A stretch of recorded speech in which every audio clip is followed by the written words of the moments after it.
Y ya vamos a entrar entonces en materia esta mañana. Antes de eso, quería comentarles también a quienes nos siguen que estoy abriendo un nuevo espacio en las redes sociales para poder conversar juntos sobre una serie de temáticas, poder profundizar, debatir algunas ideas. Entonces, es una página de Facebook personal que se llama Conversando con Jonah y Nata también la va a poner en los comentarios. Eh, si alguien quiere conversar sobre temáticas relacionadas a la fe, pero no necesariamente relacionadas a una prédica dominical, entonces es un lindo espacio para que podamos conversar un poco más y profundizar en algunas ideas. Ok, entonces entraremos en materia y hoy tenemos que hablar de un tema muy interesante. Estoy seguro que casi todos, si no todos, han escuchado hablar del arca del pacto, del arca de la presencia de Dios. Y el arca del pacto ha cautivado la imaginación colectiva popular durante muchísimos años de la historia. George Lucas le dedica todas las películas de la serie de Indiana Jones al arca del pacto, y se piensa y se imagina mucho acerca del arca del pacto. La realidad es que el arca del pacto es así de enigmática porque se ha perdido a la historia. Si bien la encontramos en el registro bíblico más antiguo y los israelitas siempre la han tenido como parte central de la fe y de la creencia de Israel, el arca del pacto desaparece de la historia en algún momento entre la cautividad babilónica del siglo VI a.C. y la conquista griega del siglo IV a.C. En algún momento de todo eso, los grandes eruditos, estudiosos debaten en qué momento, qué ha pasado. El arca se pierde, desaparece y queda solamente como un recuerdo. No se sabe cómo se veía el arca, las imágenes que tenemos del arca son representaciones en base a la descripción, pero la verdad es que nadie sabe cómo se veía realmente esa arca. Pero el tema es que el arca era algo central a la fe israelita, porque era algo que Dios les ordenó que hagan. El arca del pacto representaba la presencia de Dios en medio del pueblo. Ahora, que hay que ser claros, no es que Dios habitaba en el arca, sino que Dios se manifestaba al pueblo de Israel por medio del arca. Entonces, en el arca había una cantidad de memorabilia, de recuerdos de lo que Dios había hecho. Estaba la vara de Aarón que reverdeció, estaba el maná, estaban las tablas de los 10 mandamientos. Entonces allá adentro estaban los recuerdos del éxodo, de cómo Dios había sacado a Israel de Egipto y lo había llevado a la libertad. Y en medio de todo eso es que Dios se manifestaba y se hacía presente al pueblo de Israel. El arca tenía un lugar muy especial en medio de la congregación del pueblo de Israel y además tenía ordenanzas muy específicas de cómo, quién y cuándo debía utilizarse. El arca no era algo que se podía utilizar libremente o como uno quiera. Pero además el arca se había convertido en un símbolo del poderío militar de Israel. Aunque Israel no tenía un gran ejército, no tenía soldados realmente, era un pueblo que nómada hasta cierto punto, se establece en la tierra prometida, pero se empieza a organizar como una serie de tribus. El arca era algo que les infundía aliento y cuando Dios daba la orden de que el arca vaya en medio de la congregación a la batalla, garantizaba la victoria. Y tenemos registros desde el libro de Josué hasta los libros de Reyes, Crónicas, Samuel, que muchos de los enemigos cuando veían el arca del pacto ingresar a la batalla, realmente se atemorizaban por esto. Entonces, resulta que estamos teniendo problemas de conexión, creo, ¿no? Ahora sí, ya. Ok. Resulta que cuando el arca llegaba, los enemigos se atemorizaban porque sabían que la presencia de Dios había llegado junto con las fuerzas de Israel. El arca del pacto estuvo ahí cuando los israelitas cruzaron el río Jordán y el río descendió y ellos cruzaron en seco. El arca del pacto estuvo ahí cuando las murallas de Jericó cayeron. Bueno, pasan muchos años y llegamos a la época de Samuel. Samuel, el último juez de Israel. Samuel había sido criado bajo el sumo sacerdote Elí, el cual además tenía dos hijos que en teoría debían haber sido formados para también ser sacerdotes y velar por la fe de Israel. Sin embargo, Elí crió dos hijos apóstatas, dos hijos que no tenían temor de Dios, dos hijos que hacían lo que querían, que profanaban el templo, que profanaban la ley de Dios. Y en medio de eso empieza una batalla con los filisteos. Los israelitas habían sido oprimidos por los filisteos muchas veces históricamente y en este momento los israelitas querían liberarse de Filistea y entran a una batalla con los filisteos. Y los hijos de Elí deciden que para garantizar la victoria de Israel, iban a llevar el arca del pacto al frente de batalla. Eso lo encontramos en 1 Samuel, capítulos 4 al 6. Entonces, en esos 3 capítulos se encuentra esta historia y los hijos de Eli deciden llevar el arca del pacto, pero no consultan a Dios, no hacían lo correcto delante de Dios. Básicamente lo que ellos dicen es: Dios, vamos a forzar tu mano para que tú vayas con nosotros al campo de batalla y entonces nos des la victoria. Resultado de esto es que llegan al frente de batalla con el arca del pacto y Dios les dice: el arca no es un amuleto mágico. El arca es una representación de mi presencia que yo les he dado. Pero si ustedes la quieren utilizar como un amuleto, el arca no tiene poder alguno. La presencia de Dios se aparta, el pueblo de Israel es derrotado y el arca del pacto es conquistada y es llevada cautiva por los filisteos. Hasta ahí entonces los israelitas se dan cuenta de que las cosas no funcionaban como ellos querían. No es que uno puede agarrar la presencia de Dios y tratar de forzarla para que Dios haga lo que uno quiera. Dios se mueve, Dios se maneja a la manera que Él ha dicho que va a hacerlo. Bueno, los filisteos capturan el arca y la llevan a su templo. Y en el templo los filisteos tenían una serie de ídolos. Tenían una serie de diferentes deidades a los que ellos adoraban y deciden poner el arca del pacto ahí como un dios más. Y se llevan una gran sorpresa porque se empiezan a tener un montón de problemas. Sus ídolos aparecen caídos cara al piso, luego aparecen decapitados, llega una plaga de ratas, llega una plaga de tumores al pueblo. Los filisteos se desesperan, ya no sabían qué hacer, consultan a sus sacerdotes y adivinos y les dicen: es porque ustedes se han robado el Dios de Israel y el Dios de Israel no está de acuerdo con eso, devuelvan el arca a Israel. Entonces lo que hacen es agarran, arman una carroza, ponen el arca sobre la carroza, le ponen 2 vacas y la lanzan. Y es súper interesante porque los sacerdotes filisteos dicen: vamos a ver si eso no es Dios el que ha causado esto. ¿Cómo lo vamos a saber? Pongan el arca del pacto con 2 vacas en una carroza y láncenla. Y si las vacas saben solitas dónde ir, quiere decir que Dios las está guiando. Y si se caen, se pierden o algo, entonces quiere decir que todo esto fue fortuito y no fue la voluntad de Dios. Entonces, la cosa es que la ponen, las vacas con la carroza salen y entran a territorio israelita, y entonces el flagelo de los filisteos termina, concluye ahí, y el arca del pacto entra a territorio israelita. Cuando esto sucede, los israelitas se alegran porque el arca del pacto había regresado donde ellos, y algunos curiosillos van y la quieren abrir para ver lo que había adentro, contrario a lo que Dios había ordenado. El arca del pacto no debía ni podía abrirse, eso era profanar la santidad de Dios. Y aquellos que la fueron a abrir, en ese momento caen muertos. Entonces, nuevamente los israelitas se dan cuenta de que no era hacer lo que uno quería. Dios se mueve conforme a lo que Él ha establecido, no a lo que nosotros pensamos, creemos o nuestras buenas intenciones. Dado que eso sucede, los israelitas se asustan y dicen: ¿qué hacemos con esto? La guardaremos en algún lugar, y escogen a un hombre llamado Abinadab y deciden poner el arca del pacto en la casa de Abinadab. Entonces el arca del pacto se queda en la casa de Abinadab y ellos deciden darle a sus 3 hijos que tenía a que cuiden el arca, que sean los que estaban a cargo del arca. Pasan 20 años, en eso Saúl era el rey. Saúl jamás repara en pensar en el arca y el arca se queda ahí en casa de Abinadab. Ok, 20 años después, David ahora es rey y David se acuerda del arca del pacto. David acababa de conquistar el territorio de Jerusalén. Jerusalén era una ciudad que ya existía, estaba fortificada, amurallada, y estaba justo al medio del territorio de Israel.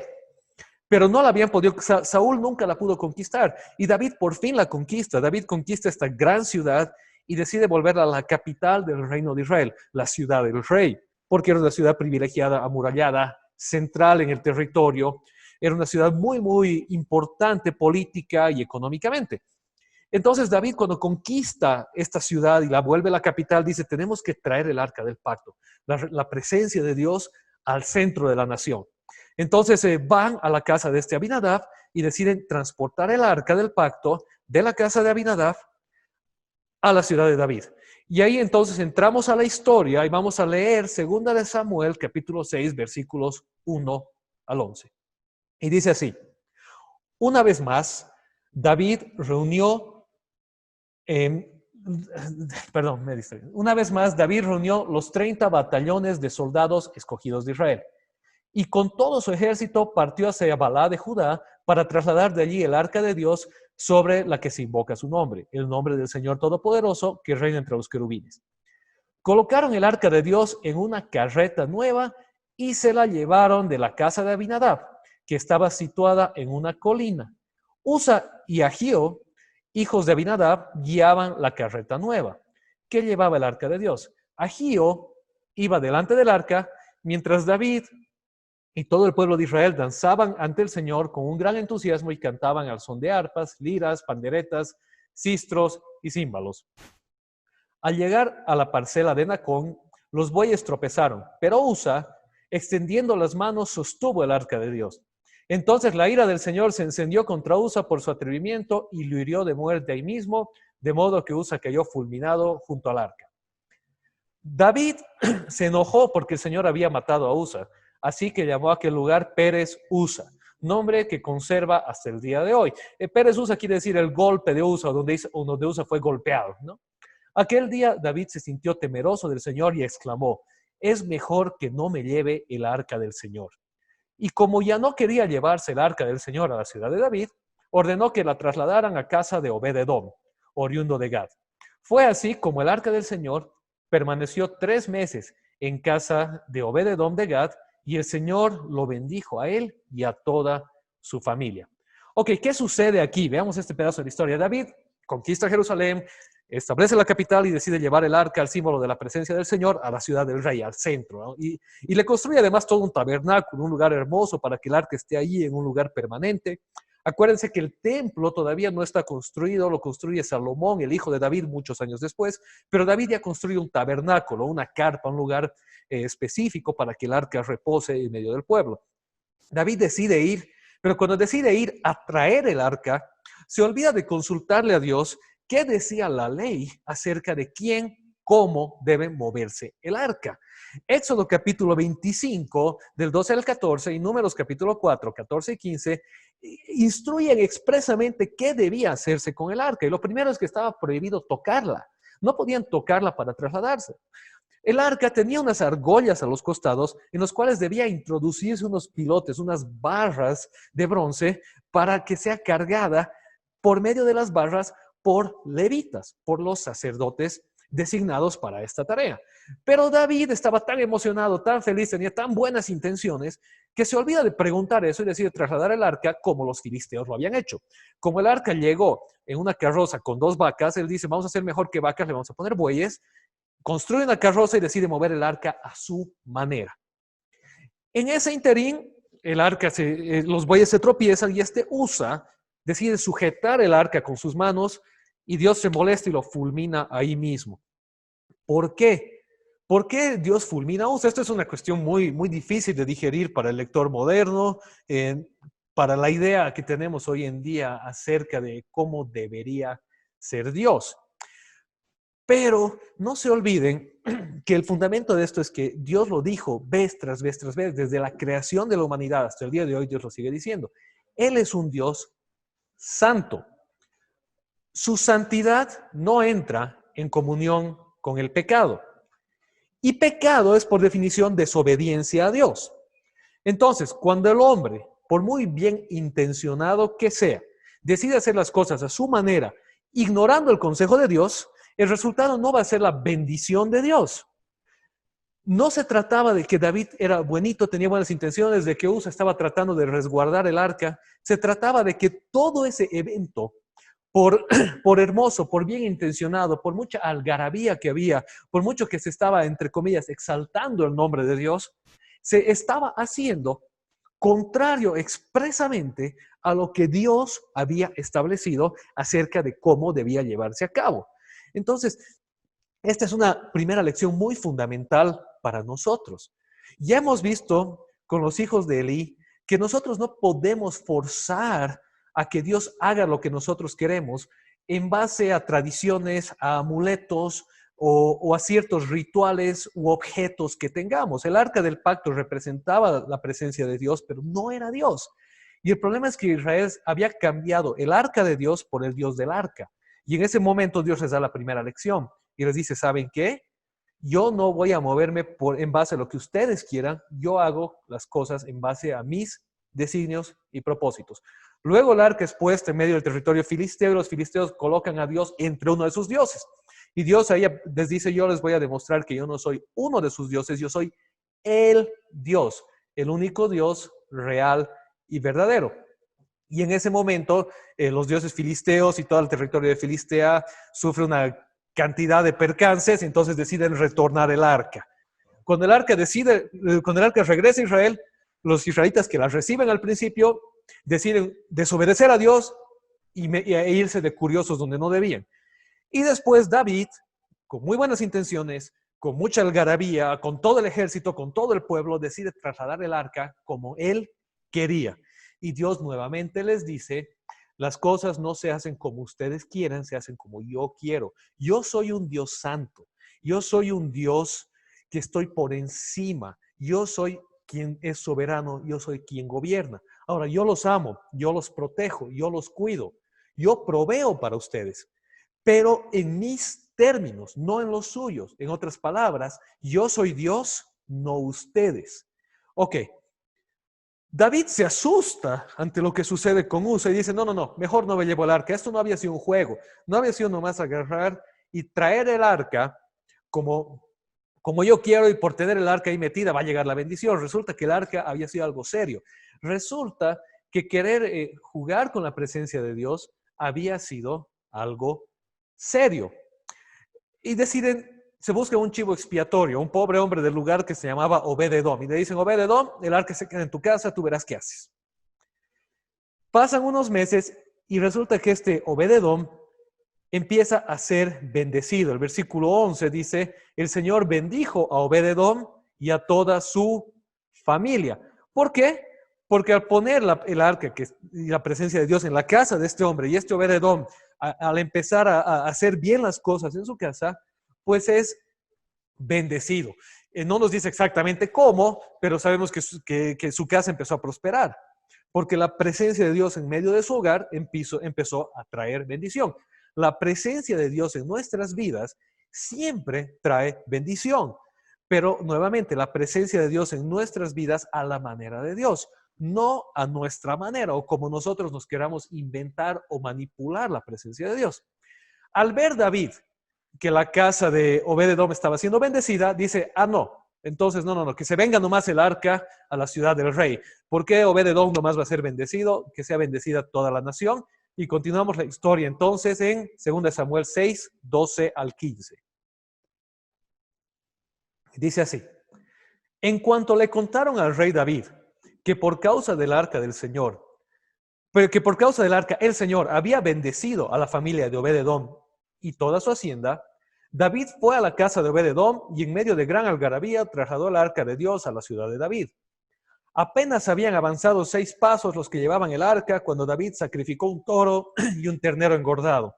Vestido tan solo con un efod de lino, se puso a bailar ante el Señor con gran entusiasmo. Así que entre vítores y al son de cuernos de carnero, David y todo el pueblo de Israel llevaban el arca del Señor. David entiende por fin las cosas. David se da cuenta y dice, sí, el arca del Señor, la presencia de Dios es de bendición, pero cuando nosotros buscamos a Dios en obediencia. No se nos dice ahí, pero está implícito que en este segundo intento de llevar el arca, ya lo hicieron como Dios manda. Entonces, cuando lo empezaron a hacer como Dios manda, el arca fue avanzando y la presencia de Dios con ella y entraron a la ciudad de Jerusalén en medio de muchísima bendición. Entonces, la bendición de Dios y su presencia manifiesta siempre están ligadas a un corazón de humildad y obediencia. Eso es lo que quiero que me entiendas. Esta historia, y vamos a seguir viendo un poco más, pero esta historia es muy cabal con lo que el título del mensaje de hoy se llama, que tiene que ver con los designios divinos versus las buenas intenciones del ser humano, aprobación divina versus intenciones humanas. Porque en toda la historia vemos las buenas intenciones de los seres humanos yéndose en contra de la voluntad de Dios y terminando en desastre.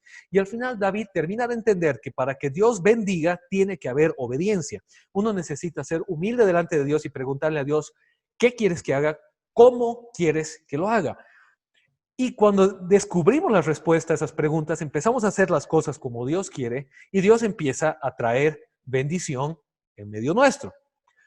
Bueno, aquí es interesante porque hay una idea popular, y más adelante vamos a ver de dónde sale esa idea, de que David salió a bailar desnudo delante del pueblo, o algunos dicen en ropa interior o en pijamas, pero no es así. O sea, si tú lees con cuidado, dice que David salió vestido tan solo con un efod de lino, en el versículo 14. El efod de lino era una vestimenta humilde, era la vestimenta sacerdotal, no era el atavío real. David, como rey de Israel, tenía un atavío real, pero en este caso él decide despojarse de todo protocolo, despojarse de todo atavío real y salir a bailar como uno más del pueblo. Es decir, humillarse delante de Dios, ponerse una vestimenta sacerdotal, una vestimenta de siervo, que además como rey le era permitido usar. Entonces David sale vestido con ese efod de lino, con esa vestimenta sencilla, delante del pueblo, delante de Dios, y se mezcla con el pueblo y danza y baila y adora. Y esa escena relata el ingreso del arca del pacto con David y todo el pueblo a la ciudad de Jerusalén. Entre paréntesis, esta escena evoca un gran festejo, danza, música, bullicio, algarabía.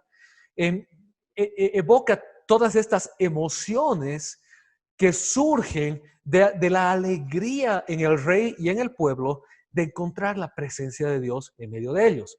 Y es triste porque es contrario a lo que hoy en día se tiene muchas veces como el concepto de la alabanza a Dios.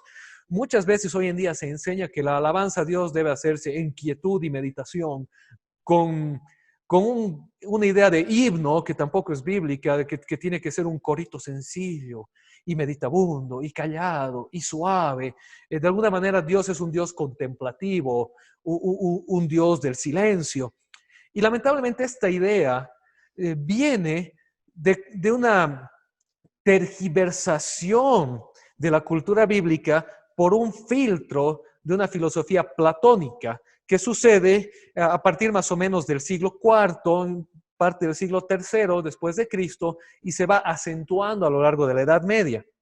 Entonces, nosotros tenemos una herencia de una mentalidad griega de la fe cristiana, que muchas veces ha robado ciertos conceptos culturales de lo que era el judaísmo y el cristianismo. Y uno de estos conceptos es que los judíos festejaban en muchas ocasiones con gran algarabía, con música, con todo tipo de instrumentos, con danzas. De hecho, las palabras que se usan ahí para danza están hablando de realmente bailes, danzas rituales, no es de algo de saltos, de bulla, de instrumentos de todo tipo. Entonces, es correcto, es válido alabar a Dios con bullicio, con música, con grandes cánticos, con alegría, con saltos, con efusividad. Es válido, es bíblico, es correcto. Lo encontramos así a través de toda la historia bíblica. ¿Por qué? Porque la presencia de Dios trae alegría, trae libertad, trae gozo.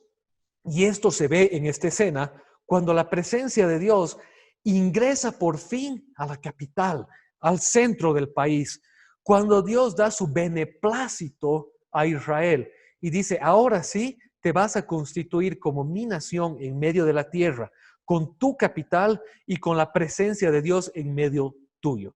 Y así sucede a lo largo del reinado de David y de su hijo Salomón. Bueno, en esto hallamos un David diferente al David anterior. El David anterior era un David que muy impulsivo, un David que quería hacer las cosas a su manera. Y aquí volvemos a encontrar al viejo David, al David que es llamado conforme al corazón de Dios. ¿Por qué? Porque es un David que obedece a Dios y hace a un lado todo preconcepto, todo protocolo, toda idea humana con el fin de hallarse en medio de la presencia de Dios. David ya no va como el gran rey a mover el arca a la ciudad que él había conquistado. David va como un humilde sacerdote delante de Dios a celebrar el aval de Dios. En otras palabras, David está diciendo, Dios, yo soy el rey de Israel, pero tú eres el verdadero rey. Tú me has puesto a mí como gobernante humano, pero el verdadero gobernante divino eres tú. Aquí está mi vestimenta real y me he visto hoy de sacerdote delante de ti.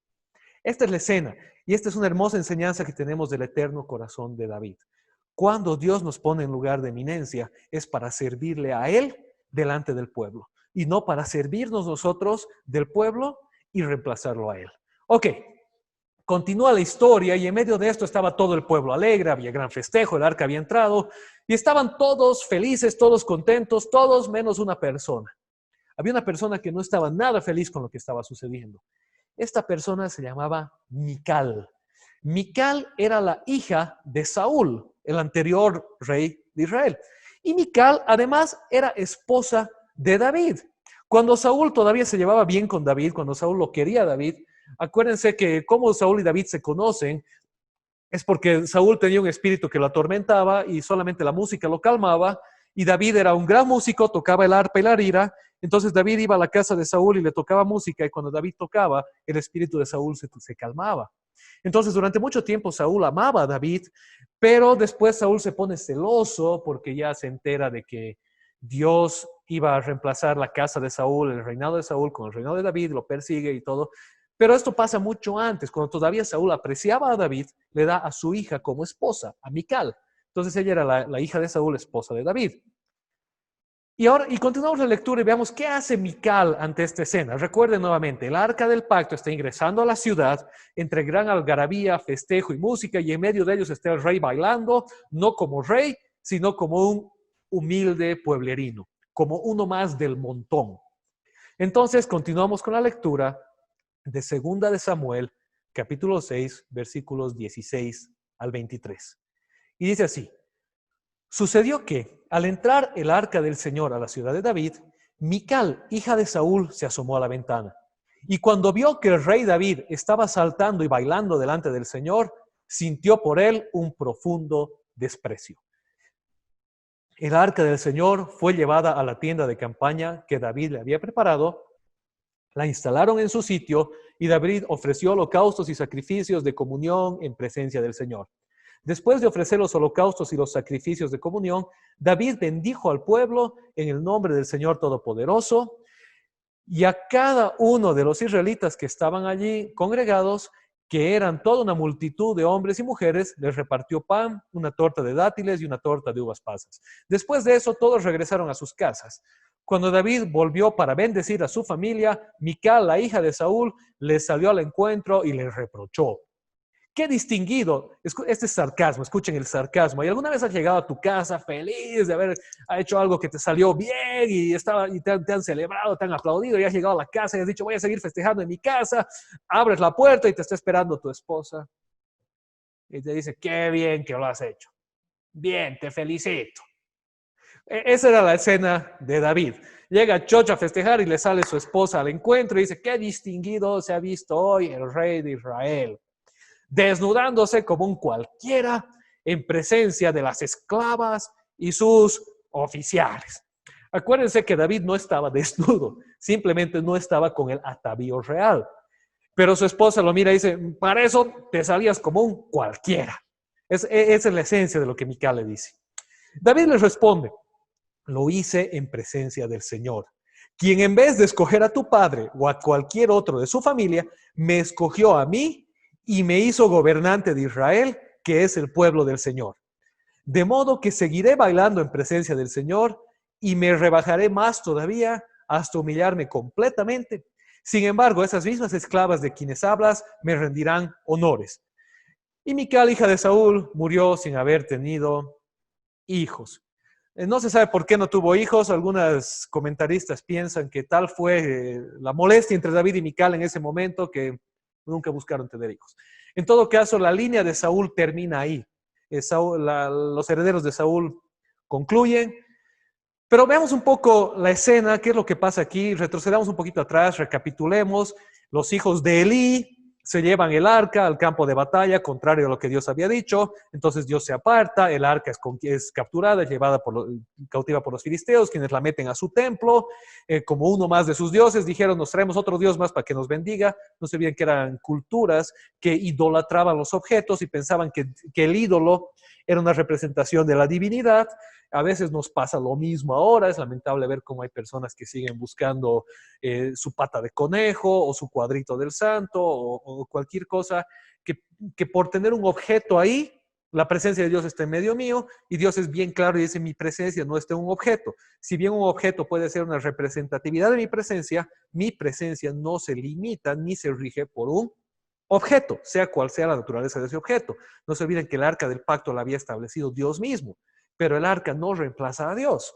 Bueno, entonces Dios trae una serie de calamidades a los filisteos se asustan y dicen, no, pucha, este Dios no había sido como los nuestros, había sido de verdad, lo devolveremos, lo devuelven, el arca vuelve a territorio israelita, Dios, ahí los israelitas van a curiosear y Dios les dice, no es aquí para curiosear, es para hacer lo que yo digo. Entonces la meten a la casa de Abinadab y se queda ahí y el arca durante 20 años, en eso David se acuerda del arca, conquista Jerusalén, va a querer mover el arca y la quiere mover a lo filisteo y Dios ahí agarra y dice, no señor, a las cosas no se hacen como tú quieras, se hacen como yo quiero. Y entonces David se asusta y la mete a la casa de Obed-edom. Obed-edom es bendecido y cuando David dice, la pucha, que sí, realmente el arca del pacto, la presencia de Dios trae bendición, solo que hay que hacerlo como Dios quiere. Entonces decide ir y mover el arca ahora sí como Dios quiere, la traen al pueblo, la traen a Jerusalén y en eso están festejando, están felices, ahora sí la presencia de Dios está entrando y ahí está Mical y cuando ve la presencia de Dios entrar y cuando ve el baile y cuando ve la alegría, se enoja, se ofende con David. ¿Por qué? Porque Mical había crecido en el palacio. Mical era la hija del rey. Mical siempre habría crecido en su lugar de privilegio, en su lugar de élite, en la nobleza. Y al papá de Mical, a Saúl, no le interesaba mucho obedecer a Dios. Y tampoco les enseñó mucho a sus hijos acerca de obedecer a Dios. A Saúl le interesaba ser el rey. Y normalmente los hijos del rey son todavía más reyes que el rey, ¿no ve? Normalmente dicen, el hijo del papá millonario es más millonario que el papá. ¿Verdad? ¿Por qué? Porque es el que disfruta del esfuerzo del otro. Entonces, Mical, que había crecido en el palacio, era la hija del rey, luego se casa con el siguiente rey, toda su vida había vivido con siervos, con la élite, toda la vida era Mical, la princesa, Mical, la reina. Tenía un concepto de su esposo como el rey, como los reyes del mundo, como aquellos que se enseñorean, como aquellos que no se mezclan con el pueblo y que dictan las órdenes. Y al ver que su esposo estaba en medio de la gente, estaba rompiendo todo protocolo, estaba quitándose todo a David y despojándose, Mical se enoja, Mical se molesta con David y le habla muy despectivamente. La frase con la que Mical se refiere a David en el hebreo tiene una idea de despectivo y más o menos le dice a David, te has comportado sin ningún decoro, te has mezclado con la gentuza, con la chusma, con el populacho y te has comportado como un cualquiera, sin valor alguno. O sea, lo mira David y le dice, eres un cualquiera, no vales nada. Anda y mezclate con la gentucha, con el populacho, con la chusma, cuando se supone que tú eres el rey. Esa es la perspectiva que tenía Mical. Entonces, al verse así insultado, agraviado, David le responde y David le dice, ¿sabes qué? Todo eso que he hecho, que de lo que tú me estás acusando, no lo he hecho delante de la gente, no lo he hecho por el pueblo, lo he hecho delante de Dios. Mi atavío real es nada delante de la realeza de Dios. Mi autoridad es nada ante la autoridad de Dios. Yo me he humillado delante de Dios y el pueblo ha visto esa humildad y el pueblo al que tú tanto menosprecias me ha honrado a mí. Fíjate las dos perspectivas. Jesús, años después, no haciendo referencia a esto, pero sí haciendo referencia a este principio, les dice a sus apóstoles, entre ustedes no es como en el mundo, porque en el mundo los reyes se enseñorean de su pueblo, pero entre ustedes el que quiere ser rey debe servir. En el reino de los cielos, el camino a la grandeza es la humildad y el servicio. Entonces, David ya había comprendido este principio muchísimos siglos, milenios antes de Jesucristo. Y Jesús lo vuelve a expresar. El principio del reino de Dios es la humildad y el servicio, no el poder y el señorío. Por eso Jesús dice, los últimos serán los primeros. Y el que quiera hacerse grande en medio de ustedes, debe hacerse siervo. Y Jesús también dice, el Hijo del Hombre no vino a ser servido, sino a servir y a dar su vida en rescate por muchos. David entendió este concepto del reino de Dios milenios antes. Por eso es que David era aprobado por Dios. Por eso es que Dios decía que era un hombre conforme a su corazón. No porque todo le salía bien, David era un gran metepata, David era un tremendo pecador, pero porque David entendía cuál era su lugar y cuál era el lugar de Dios y cómo debía moverse en medio de eso. A pesar de que David era rey y fue un rey muy poderoso, David entendió quién era el verdadero rey y quién era el verdadero Señor. Y David se humilla delante de Dios y no le importa lo que la gente diga, lo que la gente piense. No le importa lo que nadie diga. A él lo que le importaba era lo que Dios diga. No así Mical, que estaba muy molesta. Ok, en medio de esto es que David, la frase de Mical que le dice, saliste desnudo delante del pueblo, que ya hemos explicado que David no estaba literalmente desnudo. Lo que Mical le dice, la expresión es, saliste a hacer show, saliste a degradarte. Saliste sin tu atavío real, saliste a hacerte uno más de la chusma. Eso es lo que desnudo quiere decir en la frase de Mical, para que muchas veces se explica o el imaginario colectivo piensa que David salió en ropa interior o que estaba durmiendo y vio al arca entrar y salió corriendo así con lo que tenía puesto. No es esa la historia. David acompañó al arca en su ingreso simplemente con un atavío sencillo. Ok, en medio de esto viene la famosa frase de David, la cual se ha eternizado además en una canción muy popular entre los evangélicos. Varios de los que son cristianos durante mucho tiempo recuerdan la famosa canción de Juan Carlos Alvarado, si no estoy mal, que dice remolineando, ¿verdad? Y dice, por causa de él yo me haré más vil. Y ahí están todos los evangélicos gritando en la iglesia, por causa de él yo me haré más vil. Y alguien llega a la iglesia, como yo cuando era chiquito, y se le rasca la cabeza y dice, ¿cómo me voy a hacer más vil? ¿Qué quiere decir? Bueno, esa canción, esa frase, nace de esta historia. Porque David utiliza esa frase y dice, vamos a leerlo en 3 versiones. La versión Reina Valera dice así, por tanto, danzaré delante de Jehová y aún me haré más vil que esta vez. La versión NBI lo traduce así, de modo que seguiré bailando en presencia del Señor y me rebajaré más todavía hasta humillarme completamente. Y la Nueva Traducción Viviente lo pone de esta manera. Y de este modo celebro delante de Él. Así es. Y estoy dispuesto a quedar en ridículo e incluso a ser humillado ante mis propios ojos. Cada una de estas versiones registra un poco de la fuerza de esta respuesta de David y el punto es claro. David lo dice así, esta frase, por causa de él me haré más vil, me humillaré delante de Dios, me haré vil a tus ojos y seguiré celebrando a Dios, así que me importa lo que los demás piensen. David está diciendo esto, si Dios me puso como líder del pueblo, entonces yo me humillaré delante de Dios sin reparo alguno.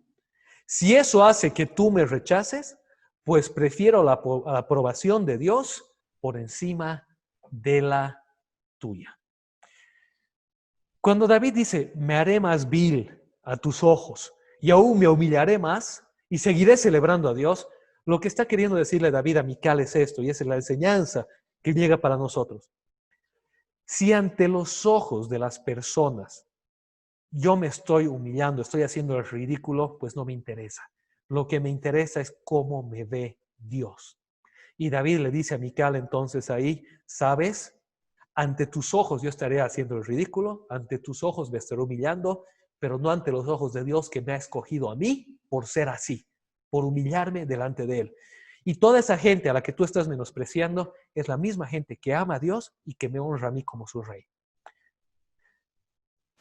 El corazón de David nos recuerda esto, que entre todos sus errores y metidas de pata tenía una característica muy especial. David amaba a Dios por sobre todas las cosas. Ok, entonces, nos haremos algunas preguntas en base a esta historia, en base a la interacción entre David y Mical. Y podemos hacernos estas preguntas. En nuestra vida, ¿podemos actuar como David o podemos actuar como Mical? Y te invito a que nos hagamos estas preguntas para evaluar si nuestro corazón está un poco más cercano al de David o al de Mical. Lo primero, ¿qué es más valioso para nosotros? ¿Nuestro decoro o disfrutar de la presencia de Dios? ¿Qué es más importante para mí? ¿Que todos me miren y yo estar siempre bien presentadito, bien planchadito y bien plantadito? ¿O disfrutar de la presencia de Dios? Segundo, cuando Dios se está moviendo en medio nuestro, ¿lo reconocemos y nos alegramos delante de Él? ¿O estamos más pendientes del protocolo? ¿Qué es más importante para mí? ¿El protocolo o la presencia de Dios? David reconoce la presencia de Dios y se humilla y danza con el pueblo. Mical estaba más ocupada de seguir el decoro y el protocolo, de no perder su lugar como élite delante del pueblo. La misma pregunta es válida para nosotros. Cuando estamos celebrando la presencia de Dios, ¿la reconocemos?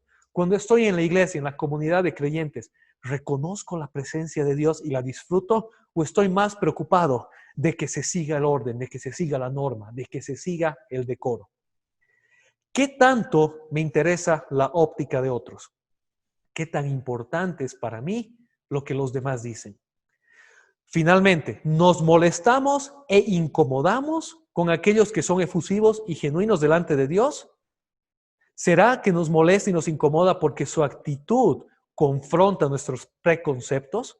¿Será que cuando hay alguien que es libre delante de Dios para disfrutar de su presencia, me incomoda a mí? Porque en realidad, tal como Mical, yo tengo mis preconceptos de cómo las cosas deben ser y cuando no son así, me desenchufa y me incomoda. ¿A quién se parece nuestro corazón? Dios quiera que nos parezcamos a David y nuestro corazón sea un corazón de humildad, de regocijo delante de Dios. Bueno, el título del mensaje de hoy es Aprobación divina versus intenciones humanas. Hemos visto la historia de cómo es que el arca del pacto retorna o llega en realidad por primera vez a Jerusalén. Cómo retorna a Israel y llega a Jerusalén. En medio de esta historia, hemos visto una serie de eventos en las que las ideas humanas entran en contraste con la voluntad divina. Un eterno roce entre las buenas intenciones, lo que el hombre pensaba que debía hacer y lo que Dios dijo que debía hacer. Hemos visto que en cada momento Dios nos da un mensaje claro. Él es soberano. Si quieres que su presencia esté activa en medio tuyo, tienes que hacer las cosas a su manera. No queda otra. Si queremos disfrutar de la presencia de Dios, si queremos, como dice Romanos capítulo 12, versículo 2, experimentar la voluntad de Dios, que es buena, agradable y perfecta, pues debemos hacer las cosas a la manera de Dios, no a nuestra propia manera. No queda otra.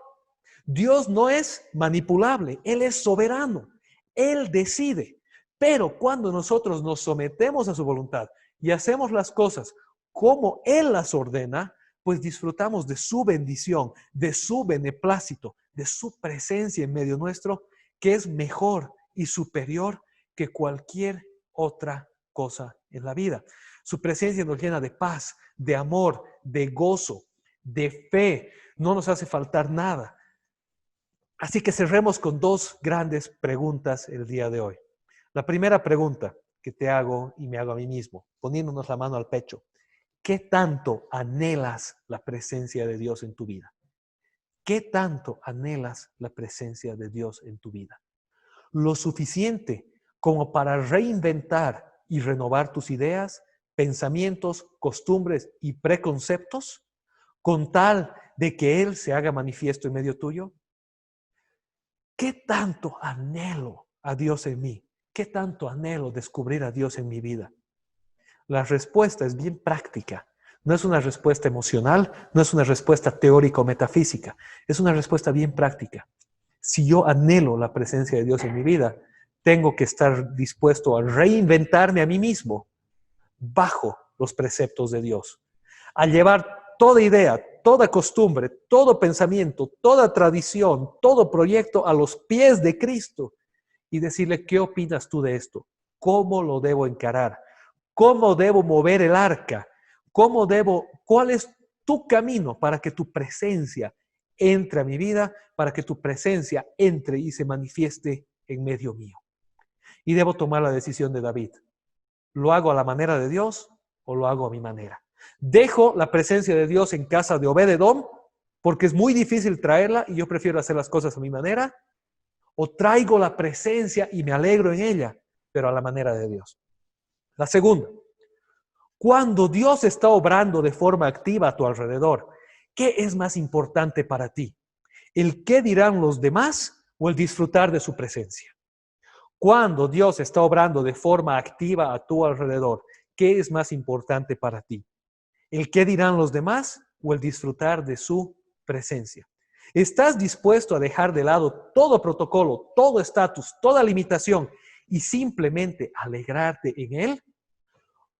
¿O es que mi nombre, lo que los demás conocen acerca de mí, mi buena reputación y mi apellido son más importantes que la presencia de Dios en medio mío? Es la decisión entre David y Mical. ¿Qué es más importante para mí? ¿El protocolo, el nombre, el qué dirán o el qué dirá Dios? Es triste ver que muchas veces estamos más enfocados en seguir las cosas, en seguir el protocolo, en seguir las tradiciones, en tener nuestras costumbres y rituales, en que las cosas se hacen así o asá, que en realmente dejar que Dios sea Dios en medio nuestro. Ojo, el apóstol Pablo lo dice en 1 Corintios, Dios no es un Dios de caos, es un Dios de orden.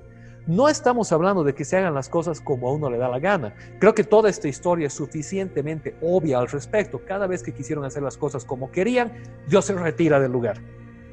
O Dios mismo agarra y los castiga para mostrarles.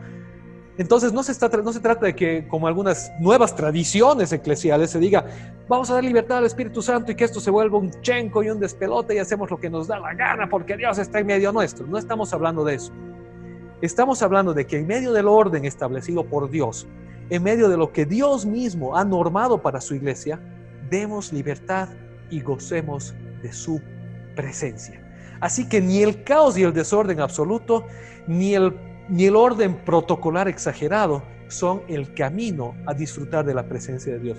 El camino a disfrutar de la presencia de Dios son la libertad y la obediencia. Esas van de la mano. La libertad en la obediencia y la obediencia en libertad. ¿Cómo se aplica esto? Pues como lo hizo David.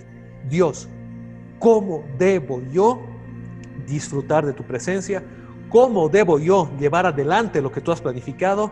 Y cuando yo empiezo a hacer las cosas como Dios ha dicho, pues me gozo en completa libertad delante de Él. Espero que haya sido bendecido. Realmente espero que este mensaje cale muy adentro de cada uno de nosotros. Que nos quedemos nuevamente con estas dos preguntas. ¿Qué tanto anhelo la presencia de Dios en mi vida? ¿Y qué es más importante para mí? ¿El qué dirán los demás o el disfrutar de la presencia de Dios? Te invito a que conozcas a Dios, a que disfrutes de su presencia, a que estés dispuesto a reinventarte y hacer las cosas a la manera de Dios, pues es la mejor manera que puede haber.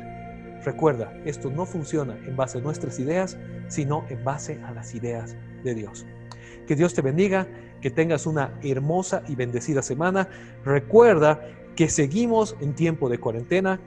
El coronavirus sigue afuera. Por favor, en todo tiempo, cuando estés en un lugar público cerca de alguien, utiliza tu tapabocas, mantén la distancia prudente de 1,5 metros a 2 metros de las personas, desinfecta las superficies, lávate constantemente las manos. Si no tienes que salir, no salgas, solo sal cuando sea necesario. Cuando traigas cualquier cosa a tu casa, desinféctala. Cuídate, por favor, cuidémonos unos a otros. Muy pronto estaremos juntos nuevamente y cuando estemos juntos queremos estar todos. Si tienes una manera de ayudar a alguien, hazlo. Ayuda y haz el bien a todo el que puedas. Que Dios les bendiga, que tengan una buena semana. Nos vemos la próxima semana.